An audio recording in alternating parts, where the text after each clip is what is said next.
اعوذ باللہ من الشیطان الرجیم بسم اللہ الرحمن الرحیم وَإِذْ اور جب قالو انہوں نے کہا اللہم اے اللہ ان اگر کانا ہے ہاذا یہ ہوا وہی الحق کا حق من سے عندی نزدیک کا تیرے من عندی کا تیری طرف سے یا تیرے نزدیک وَإِذْ قَالُوا اللَّهُمَّ إِنْ كَانَ هَذَا هُوَ الْحَقَّ مِنْ عِنْدِكَ اور جب انہوں نے کہا اے اللہ اگر یہ تیری طرف سے حق ہے، یعنی قرآن کی طرف انہوں نے اشارہ کیا فَأَمْطِرْ تو برسا دے علینا علی اوپر نہ ہمارے حجارتم پتھر من السماء آسمان سے فَأَمْطِرْ عَلَيْنَا حِجَارَةً مِّنَ السَّمَاءِ تو ہم پر آسمان سے پتھر برسا دے، یعنی جو ہم اس کی نافرمانی کر رہے ہیں تو اس وجہ سے تو ہم پر آسمان سے پتھر برسا دے۔ ابی تینا ابی یا یہ اصل میں او ہے تو اگلے لفظ کو ساتھ ملا کے ہو گیا ابی تینا اسے پڑھتے ہیں ابی تینا ابی یا ای تینا ای تی تو لے آ نہ ہمارے پاس بی عذابن عذاب علیم دردناک ابی تینا بی عذابن علیم یا تو ہم پر کوئی دردناک عذاب بھیج دے۔ اس آیت مبارکہ میں اللہ تعالیٰ نے کافروں کی ایک اور سرکشی کا ذکر کیا ہے۔ یہ ہم آیت نمبر 30 میں پڑھ رہے ہیں کہ کافروں نے حضور صلی اللہ علیہ وسلم کے خلاف سازش کی اور آپ کے خلاف مکر و فریب کیا۔ 3 طرح کی سازشیں جو ہم پڑھ رہے ہیں کہ انہوں نے حضور صلی اللہ علیہ وسلم کو قید کرنے کی آپشن سامنے رکھی، پھر معاذ اللہ قتل کرنے کی، شہید کرنے کی، اور پھر آپ صلی اللہ علیہ وسلم کو علاقہ بدر کرنے کی۔ تو یہ ان کی پہلی پیغمبرانہ سازش کا اللہ تعالی نے ذکر کیا آیت نمبر 30 میں۔ اس کے بعد آیت نمبر 31 میں ہم نے پڑھا کہ انہوں نے قرآن کی بھی تصحیح کی اور قرآن کو یہ انہوں نے گمان کیا کہ یہ جو قرآن ہے یہ اگلے لوگوں کی کہانیاں ہیں۔ اس طرح انہوں نے قرآن کے خلاف سازش کی۔ اب اس آیت میں ذکر ہے کہ انہوں نے معاذ اللہ اللہ تعالیٰ کی قدرت کو چیلنج کر دیا اللہ تعالیٰ کی قدرت کو چیلنج کر دیا اور وہ کہنے لگے وَإِذْ قَالُوا اللَّهُمَّ إِنْ كَانَ هَذَا هُوَ الْحَقَّ مِنْ عِنْدِكَ کہنے لگے اے اللہ اگر یہ تیری طرف سے حق ہے، یعنی ایک تو وہ اپنی زبان سے خدا کو خدا مانتے، اللہ مانتے، انہیں پتہ ہے کہ یہ ساری کائنات کا نظام چلانے والا ایک ذات، ایک ہستی موجود ہے، اس لیے انہوں نے اللہم کہا اے اللہ، یعنی ان کے اندر بھی یہ تصور موجود تھا۔ آج بھی جو بت پرست ہیں، ہندو ہیں، مشرک ہیں، ان میں ایک پوری کائنات کو چلانے والے خدا کا تصور موجود ہے کہ ایک خدا موجود ہے جو ساری کائنات کا نظام چلا رہا ہے، لیکن اس کے باوجود شیطان کے پیچھے چلتے ہوئے، نفس کے پیچھے چلتے ہوئے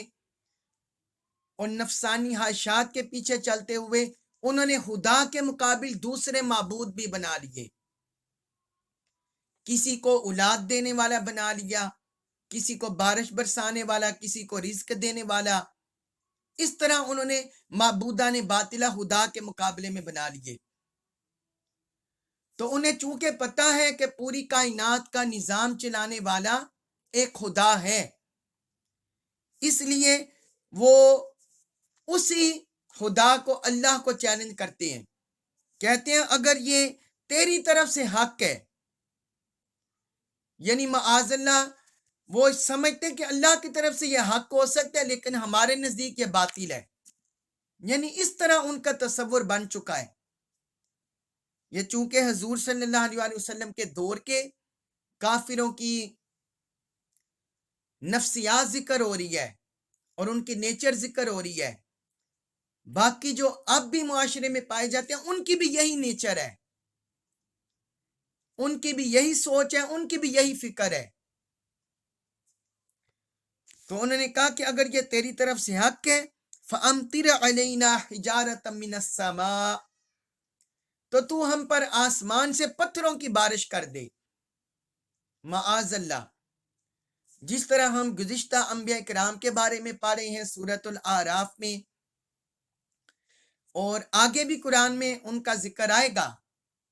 کہ وہ بھی اسی طرح اپنے نبیوں سے کہتے تھے کہ ہم تمہیں نہیں مانتے، جس طرح حضرت ہود علیہ السلام کو انہوں نے کہا کہ جس چیز کے تم ہمیں ڈراتے ہو،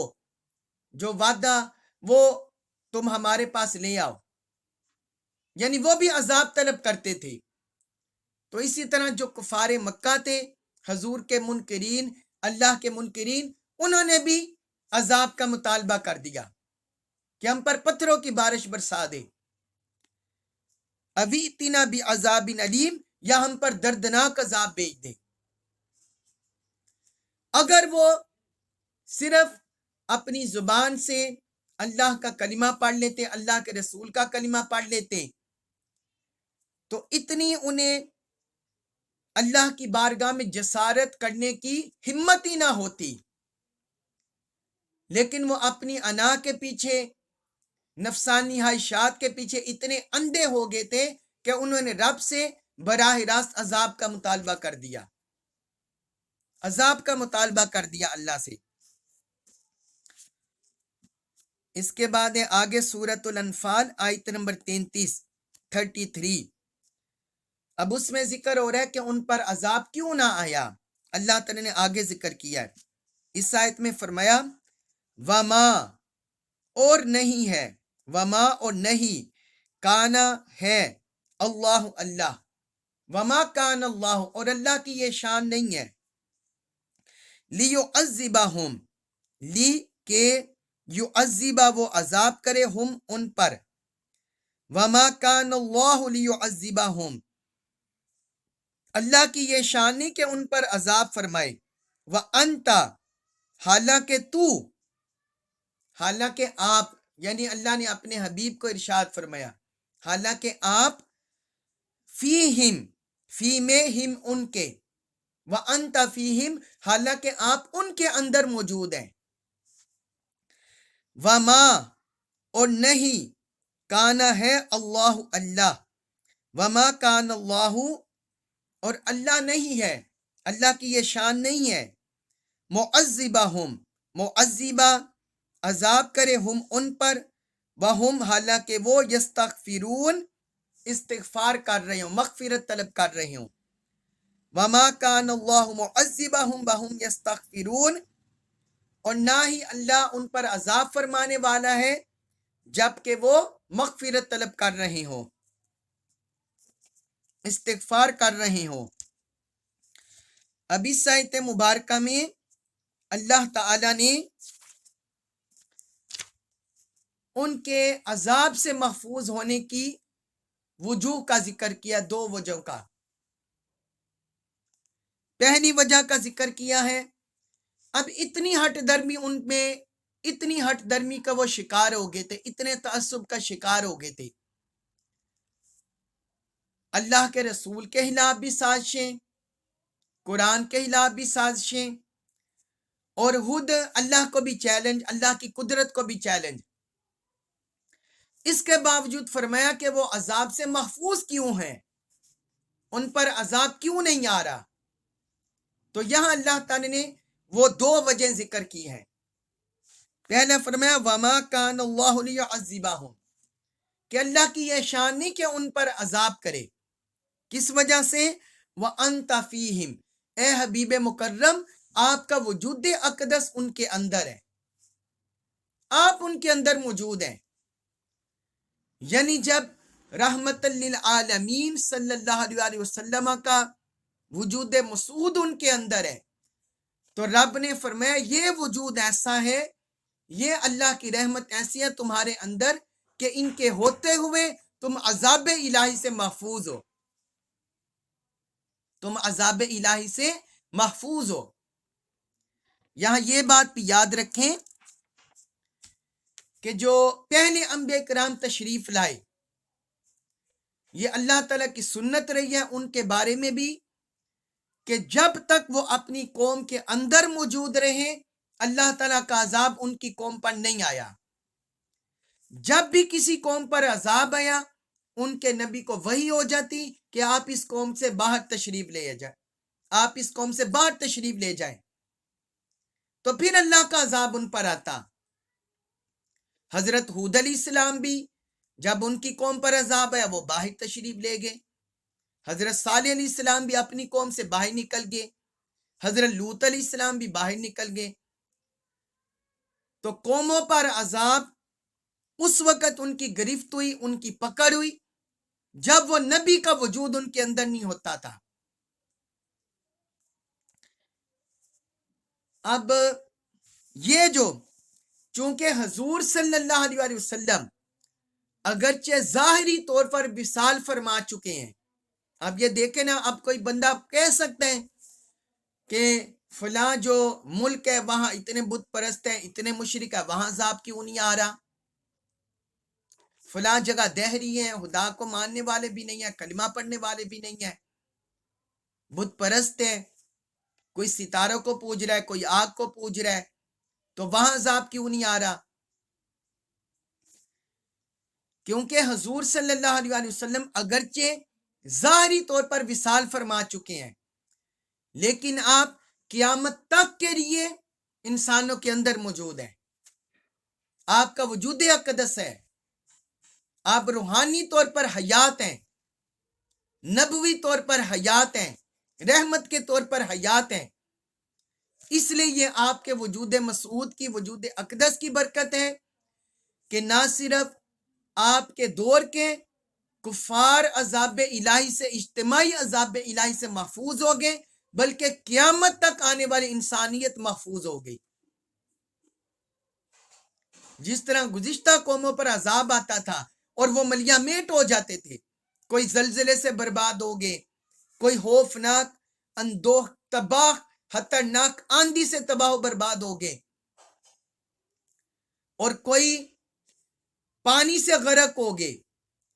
تو اللہ تعالی نے اپنے حبیب کے وجود کی برکت سے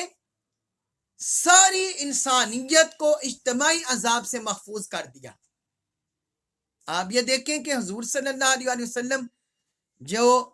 پچھلے لیکچر میں ہم پڑھے ہیں، جو سارا واقعہ میں نے آپ کو تفصیل سے ذکر کر دیا کہ انہوں نے حضور صلی اللہ علیہ وسلم کے خلاف سازشیں کی، آپ صلی اللہ علیہ وسلم مکہ مکرمہ چھوڑ کر مدینہ طیبہ تشریف لے آئے، مدینہ طیبہ تشریف لے آئے۔ گزشتہ قوموں میں جب ایسا ہوتا ان کے نبی اپنی قوم کی سازشوں کی وجہ سے علاقہ چھوڑ جاتے اور اللہ کی طرف سے عذاب کی وعید بھی آ جاتی تو وہ قومیں تباہ و برباد ہو جاتی۔ قوم شعیب کے ساتھ بھی یہی ہوا، قوم عاد، قوم سمود کے ساتھ بھی یہی ہوا، قوم لوط کے ساتھ بھی یہی ہوا، اور ادھر حضور صلی اللہ علیہ وسلم مکہ چھوڑ کر مدینہ بھی آ چکے تھے، تب بھی رب نے ان پر عذاب نہیں کیا، کیونکہ حضور بے شک مکہ مکرمہ میں موجود نہیں تھے ظاہری طور پر، لیکن باطنی طور پر آپ کا وجود اقدس روئے زمین پر موجود ہے، اس لیے اللہ رب العزت نے ان پر عذاب نہیں کیا۔ اور پھر گزشتہ انبیاء کرام کی قوموں پر عذاب بھیجنے کی یہ بھی وجہ تھی کہ وہ بھی اللہ کی بارگاہ میں عرض کر دیتے کہ یا اللہ تو ان پر عذاب لے آ، اپنا حق کا فیصلہ کر دے، جبکہ حضور کو اللہ نے اپنے حبیب کو رحمت للعالمین بنا کر بھیجا ہے۔ آپ نے کبھی نہ اپنے دشمنوں پر اجتماعی عذاب کی کبھی آپ نے اللہ سے آرزو نہیں کی، دعا نہیں کی کبھی بھی، اجتماعی طور پر ان کی ہلاکت کی، کبھی بد دعا نہیں کی، کبھی ان کے خلاف دعا نہیں کی آپ نے. اس لیے حضور کے وجود کی برکت سے ساری انسانیت محفوظ ہے. تو یہ اللہ تعالیٰ نے فرمایا یہ جو تم اتنی ہٹ درمیاں کر رہے ہو، سرکشی کر رہے ہو، تو یہ صرف ہمارا عذاب رکا ہوا ہے اپنے حبیب کے وجود کی برکت سے. اور آگے دوسری وجہ ذکر کی وَمَا كَانَ اللَّهُ مُعَذِّبَهُمْ وَهُمْ يَسْتَغْفِرُونَ، اور فرمایا اللہ اس حالت میں بھی انہیں عذاب میں مبتلا کرنے والا نہیں جبکہ ان میں استغفار کرنے والے ہوں، جبکہ ان میں استغفار کرنے والے ہوں، استغفار کرتے ہوں. کیونکہ مکہ مکرمہ میں کچھ مسلمان پیچھے رہ گئے تھے جو حضور صلی اللہ علیہ وسلم کے ساتھ ہجرت نہیں کر سکے تھے. اس نے رب نے فرمایا کہ جہاں مسلمانوں کا وجود ہو، اہل ایمان کا وجود ہو، کامل ایمان والے، تو تب بھی اللہ تعالیٰ اس سرزمین کو عذاب میں مبتلا نہیں کرتا، تب بھی اللہ تعالیٰ اس سرزمین کو عذاب میں مبتلا نہیں کرتا. اللہ تعالیٰ کو ان اہل ایمان کا بھی حیا ہوتا ہے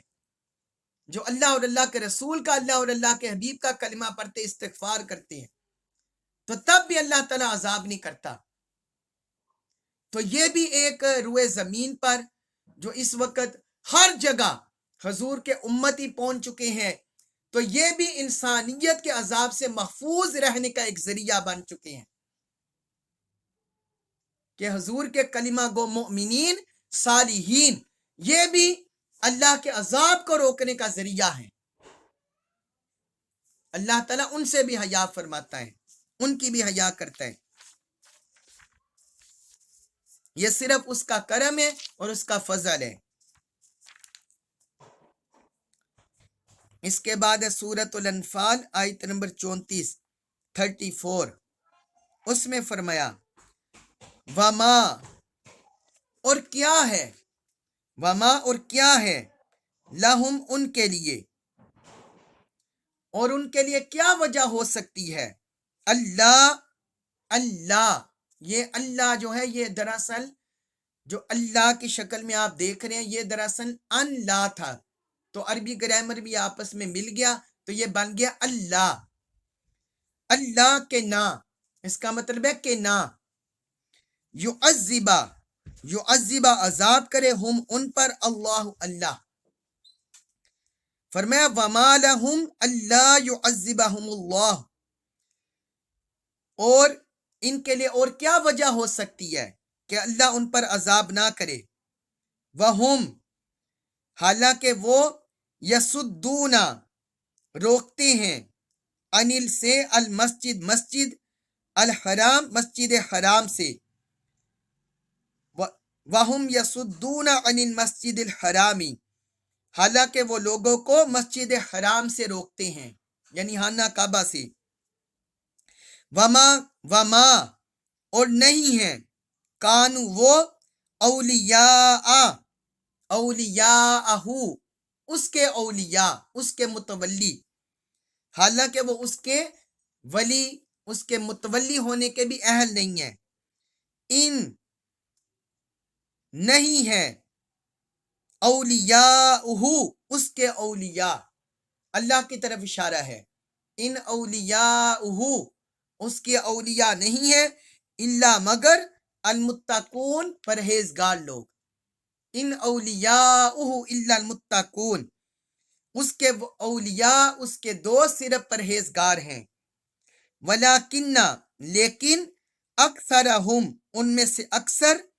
لا نہیں یعلمون جانتے، ولیکن اکثرہم لا یعلمون مگر ان میں سے اکثر اس حقیقت کو نہیں جانتے، ان میں سے اکثر اس حقیقت کو نہیں جانتے. اب یہاں اس آیت مبارکہ میں اللہ تعالیٰ نے اہل کفر کا جو گمان باطل تھا اس کا رد کیا ہے، اور حقیقت میں جو اللہ کے ولی ہیں اللہ کے دوست ہیں ان کی نشانی ذکر کیا ہے. ان کا ایک بڑا گمان باطل تھا، بڑا زوم باطل تھا. وہ جو اللہ کے رسول کو چیلنج کرتے، اللہ کی کتاب کو معاذ اللہ چیلنج کرتے اور سازش کرتے اور اللہ کی قدرت کو چیلنج کرتے، اس کے پیچھے ان کی نفسیات تھی. وہ یہ سمجھتے تھے کہ ہم خانہ کعبہ کے متولی ہیں، ہم خانہ کعبہ کے متولی ہیں، ہم اس کے نگہبان ہیں، ہم یہاں کے لوگوں کے آنے والوں کی مہمان نوازی کرتے ہیں، ان کو کھانا پانی دیتے ہیں، ان کی سہولیات کرتے ہیں، خانہ کعبہ کی کنجی ہمارے پاس ہے اور ہم نے اس کی تعمیر کی ہے. کیونکہ آپ کو پتہ ہے کہ حضور صلی اللہ علیہ وسلم جب جوانی میں تھے تو قریش مکہ نے اثر نو خانہ کعبہ کی تعمیر کی تھی. تو وہ اس گمان باطل میں مبتلا تھے، چونکہ ہم خانہ کعبہ کے نگہبان ہیں، اس کی حفاظت کرتے، نگرانی کرتے ہیں، لہذا اللہ کا عذاب ہم پر نہیں آئے گا، اللہ کا عذاب ہم پر نہیں آئے گا. اور جو انہوں نے دین ابراہیم کو مسخ کر دیا تھا، اس کی شکل بگاڑ دی تھی، وہ سمجھتے تھے یہی حق ہے، وہ سمجھتے تھے یہی حق ہے، وہ اسی کو سمجھتے تھے یہی حق ہے. اب اس کا جواب جو ان کا باطل عقیدے تھے، باطل ان کے گمان تھے، اس کا جواب اللہ تعالی نے اس آیت میں دیا ہے. یہ اسی طرح ان کے باطل گمان تھے جس طرح یہودیوں کا تھا. یہودی بھی جب دیکھتے کہ ہمارے ہاں اتنے نبی تشریف لے آئے ہیں، اتنے نبی مبعوث ہو گئے، تو وہ اپنے آپ کو کہنے لگے ہم خدا کے بیٹے ہیں، ہم اس کے محبوب ہیں، چاہے ہم نافرمان، چاہے وہ نافرمانیاں کرتے رہیں تو وہ کہتے تھے ہمیں آگ نہیں چھوئے گی، ہم پر آگ کا عذاب نہیں آئے گا. اسی طرح عیسائیوں نے بھی اللہ کے دین کی تعلیمات کو مسخ کر دیا، اس کی شکل بگاڑ دی. تو یہی حالت کفار مکہ کی بھی تھی، وہ بھی اسی طرح کے باطل گمان میں، باطل عقیدہ میں مبتلا تھے، جس کا رد اللہ تعالی نے اس آیت میں کیا ہے، اور حقیقی طور پر جو اس کے دوست ہیں ان کی نشانی ذکر کی ہے. فرمایا وَمَا لَهُمْ أَلَّا يُعَذِّبَهُمُ اللَّهُ، فرمایا اور کیا وجہ ہو سکتی ہے کہ اللہ انہیں عذاب نہ دے، یعنی اللہ کو انہیں عذاب دینے سے کون سی چیز مانع ہو سکتی ہے، کون سی چیز رکاوٹ بن سکتی ہے. آگے فرمایا وَهُمْ يَصُدُّونَ عَنِ الْمَسْجِدِ الْحَرَامِ، حالانکہ وہ لوگوں کو مسجد حرام سے روک رہے ہیں، یعنی انہوں نے حضور صلی اللہ علیہ وسلم کو اور اہل ایمان کو وہاں عبادت کرنے سے روک دیا، بیت اللہ میں، بیت اللہ کے صحن میں عبادت کرنے سے روک دیا اور عبادت کی پابندیاں لگا دی. اللہ کے ذکر سے جس گھر کو وہ سمجھتے تھے یہ بیت اللہ اللہ کا گھر،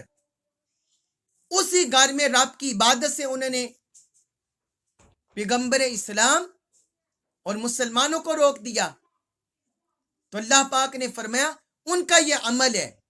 کیا وہ اس قابل ہیں کہ اللہ کا عذاب ان پر نہ آئے؟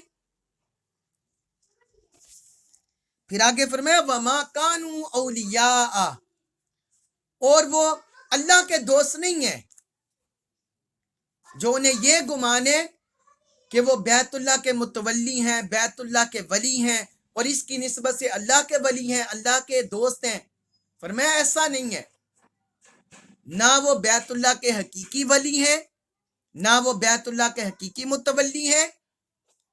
انہوں نے تو اللہ کے ذکر سے جو اللہ کے حقیقی وارث ہیں ان کو روک دیا ہے، تو پھر وہ بیت اللہ کے متولی کیسے بن سکتے ہیں اور اللہ کی ولایت کے کیسے دعوے دار ہو سکتے ہیں؟ آگے فرمایا حقیقی اللہ کے ولی دوست کون ہیں؟ فرمایا ان اولیاءہ الا المتقون. ہاں سنو غور سے کہ اللہ کے جو ولی ہیں، اولیاء ہیں، اس کے جو دوست ہیں وہ صرف متقین ہے۔ متقین وہ ہوتے ہیں جو اللہ کی مانتے ہیں، اللہ کی سنتے ہیں، اطاعت کرتے ہیں، اللہ کے احکام پر عمل کرتے ہیں، اس کی عبادت گزاری کرتے ہیں، اس کے حلال و حرام احکام کو مانتے ہیں، جو اس نے منع کر دیا اس سے رک جاتے ہیں، جس کا حکم دے دیا اس پر عمل کرتے ہیں۔ متقین تو وہ ہیں، اور جو ایسے ہیں وہی اللہ کے دوست ہیں، وہی اللہ کے دوست ہیں۔ اس میں یہ اللہ تعالی نے جو کفار و مشرکین اس طرح کے باطل عقیدے رکھتے تھے ان کی بھی اصلاح کر دی، اور قرآن میں اس کا ذکر کر دیا کہ اگر مسلمانوں کے اندر کوئی ایسے اپنے اندر باطل عقائد، خرافات، بدعات پیدا کر لے اور وہ یہ سمجھے کہ اللہ کی شریعت کی مخالفت کر کے، نمازوں کو ضائع کر کے، روزوں کو ضائع کر کے، زکوٰۃ، حج صدقات کو ضائع کر کے وہ اللہ کے دوست بن جائیں گے، تو وہ بھی باطل پر ہے، وہ بھی باطل پر ہے۔ اللہ کے دوست کون ہے؟ متقین۔ یہ اللہ تعالی نے نشانی بیان فرما دی، متقین اللہ کے دوست ہیں۔ آگے فرمایا وَلَكِنَّ أَكْثَرَهُمْ لَا يَعْلَمُونَ، لیکن ان میں سے اکثر لوگ اس حقیقت کو نہیں جانتے، وہ اپنے اسی باطل عقیدے میں پڑے ہوئے ہیں، خرافات میں پڑے ہوئے ہیں، نفسانی خواہشات کے پیچھے چل رہے ہیں، اور اللہ کی تعلیمات کو پس پوچھ ڈالے ہوئے ہیں، اللہ کی تعلیمات کو پس پوچھ ڈالے ہوئے ہیں۔ تو جو لوگ ایسے اپنے زعم باطل میں مبتلا ہوتے ہیں تو پھر اللہ کی پکڑ ہوتی ہے۔ اگر اجتماعی طور پر عذاب نہیں تو جزوی طور پر عذاب آتا ہے، اور اگر آندھی، طوفان یا سیلاب کی شکل میں، زلزلہ کی شکل میں اگر عذاب نہ بھی آئے تو پھر جو اسلام یعنی لشکر ہے، جو مسلمانوں کا لشکر ہے، اہل حق کا لشکر ہے، اہل حق کی قوت ہے، ان کی وجہ سے بھی یا تو اللہ کی پکڑ ہو جاتی ہے جزوی طور پر کہ کوئی آسمانی یا زمینی عذاب کی گرفت میں آ جاتے ہیں، اور اگر ایسے نہ ہو تو پھر اہل حق کا کوئی لشکر، اہل حق کی قوت سے ان کو دبا دیا جاتا ہے، جس طرح انہیں بدر میں شکست ہو گئی تھی کہ وہ 1000 کے لشکر سے آئے تھے لیکن 313 نے انہیں شکست فاش کر دیا۔ تو یہ بھی گویا اللہ کی طرف سے اہل حق کی شکل میں ان پر عذاب آیا تھا کہ اہل حق سے رب نے انہیں شکست فاش کر دی، ایک چھوٹی سی جماعت سے انہیں شکست سے دوچار کر دیا۔ تو یہ بھی گویا اللہ کی طرف سے پکڑ تھی۔ تو اللہ کی پکڑ کی مختلف صورتیں ہوتی ہیں جو اللہ تعالی، جو سرکش لوگ ہیں ان پر ظاہر ہوتی ہے، اللہ کی قدرت کا اظہار ہوتا ہے۔ اللہ تبارک و تعالی ہمارے ایمان کی حفاظت فرمائے، ہمیں ہر طرح کی شیطانی قوتوں سے، سرکش قوتوں سے، کفریہ شرکیہ قوتوں سے اللہ تبارک و تعالی ہمارے ایمان کی حفاظت فرمائے، ہمیں اپنی پناہ عطا فرمائے، قرآن مجید کا کامل فہم نصیب فرمائے، ہمیں اس پر عمل پیرا ہونے کی توفیق عطا فرمائے، اپنے اور اپنے حبیب کی سچی سچی محبت اطاعت نصیب فرمائے۔ وما علیہ الا البلاغ المبین۔